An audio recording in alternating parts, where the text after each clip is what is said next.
महोदय, सबसे बड़ा प्रदेश जहां है उसने हर बार दूसरे दल को समर्थन देकर के सरकार बनाई। मैं उन्हीं लोगों से कहना चाहता हूं कि लोग क्यूटो की फोटो लेकर बनारस की गलियों से लेकर के गंगा जी तक ढूंढ रहे हैं। उनको लगता है जिस दिन मां गंगा साफ हो जाएंगी शायद उस दिन कहीं क्यूटो उसकी गोद में कहीं मिल जाएगा। बनारसी लोग चाहते हैं कि कोई गंगा जी के भी तल में उतरकर उसका दर्द भी जाने। उत्तर प्रदेश की जनता का बस यही आग्रह है कि जिस गंगा जल को हाथ में लेकर सच कहने की कसम खाई जाती है, कम से कम उस गंगा जल से तो झूठ ना बोला जाए।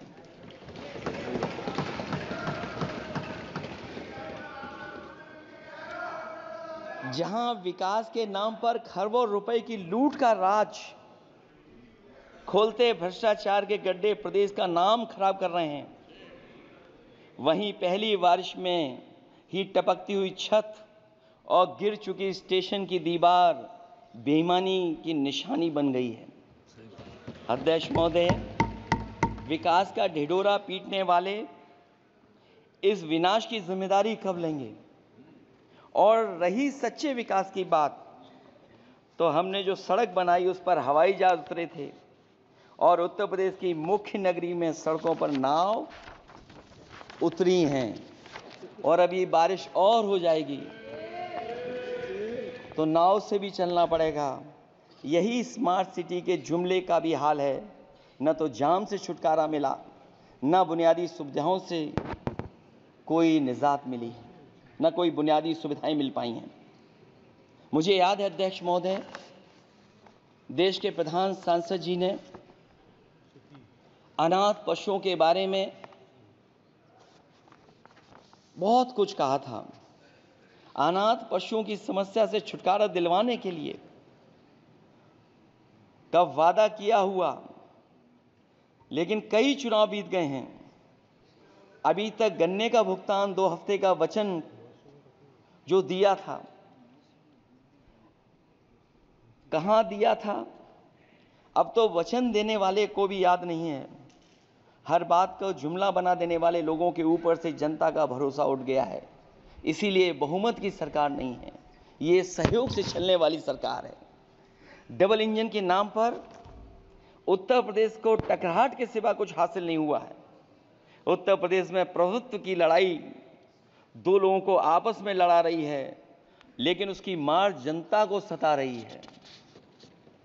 पिछले 10 सालों की उपलब्धि बस इतनी रही कि एक शिक्षा परीक्षा माफिया का जन्म हुआ।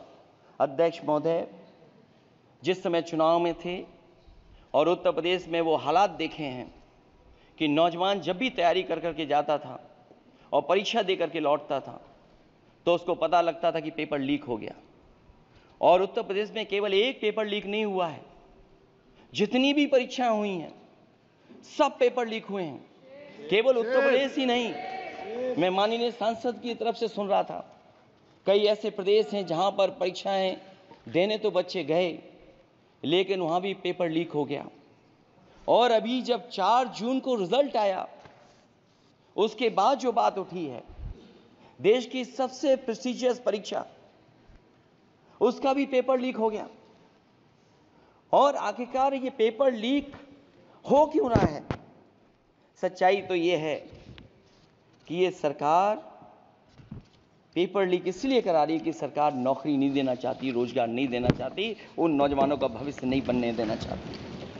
पिछले 10 सालों की उपलब्धि बस इतनी रही है कि एक शिक्षा परीक्षा माफिया का जन्म हुआ है, जिसने तथाकथित अमृत काल में युवाओं के भविष्य की आशाओं